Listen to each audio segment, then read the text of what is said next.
floors for a lot of the experience at both workshops. I think, generally speaking, the people organizing are doing a good job. But what I find, though, is having given those high ratings, that I wake up the next morning, or even this morning, and I see things very differently after I've managed to digest everything. And in the terms of the last two area workshops, one thing that really struck me is, especially the workshop on this area, I think there was one person at our table that was from the area, and his point of view was his child was going to go to Grandview Elementary, and he thought that he didn't want him to go there at the moment because of there's a lot of poor kids that go there. And so he was arguing for diversity, which I'll just remind you, these are the two key words that keep coming up all the time. One thing about Commercial Drive, it's diverse. It has diversity of people, diversity of building form.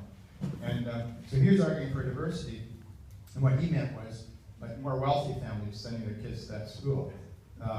And so he said he was in favor of just all the density they could pack in. He thought the more density the better. So he was throwing density cards all over the map for this area.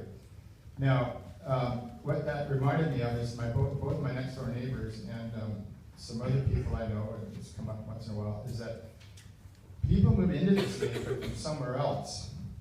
Maybe because it's more affordable on the west side. Who knows why? That's probably why.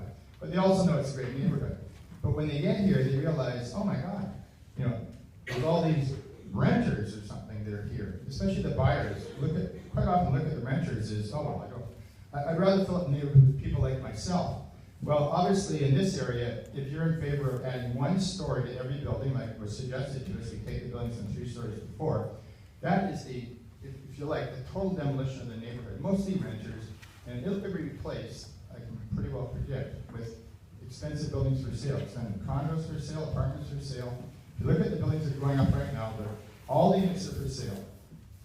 The one at First and McLean, going to Grandview, whatever it's called, is the latest example. So now I look at it and I realize that, even in this area, I think you can have increased density by keeping it the same, by not tearing down the buildings. And as I said at the last meeting, you can do it in this neighborhood. But if you want to go to 4 stories, the existing 3-story buildings have a little tiny penthouse on the 4th floor. You can add a whole new 4th floor, I think, to that building and keep the existing affordable housing, maybe add some expensive rentals on top, penthouse suites, or whatever, or small bachelor suites. But you can add existing density to this neighborhood while keeping the affordability, under the current zoning even. And the same thing across Commercial Drive in the RQ5 area. Currently zoned for just duplexes. If you let those houses there, where I live, at William Commercial, pretty well all the houses in my block are 1910 houses that are living on 4 floors. Well, you want 4 stories? We've got 4 stories in the 1910 houses. If you let people have suites in the attic and suites in the basement, and if you let them add 20 feet on the back of the house, or even 15 feet, which you don't even notice, you can add a whole bunch more bachelor suites.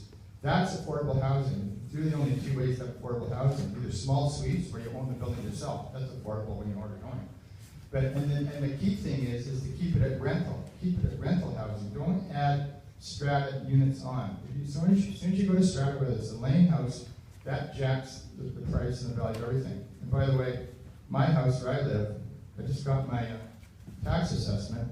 My house went up $250,000 just this last year. In 1 year, $250,000.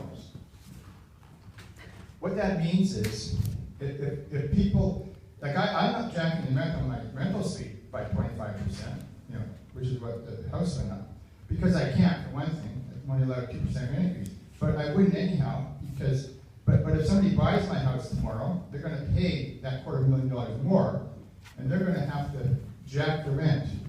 So what I'm saying is, you're better off just keeping the existing building form the way it is and tweaking it a bit, not wholesale destruction of the rental suites to replace them with expensive things for sale.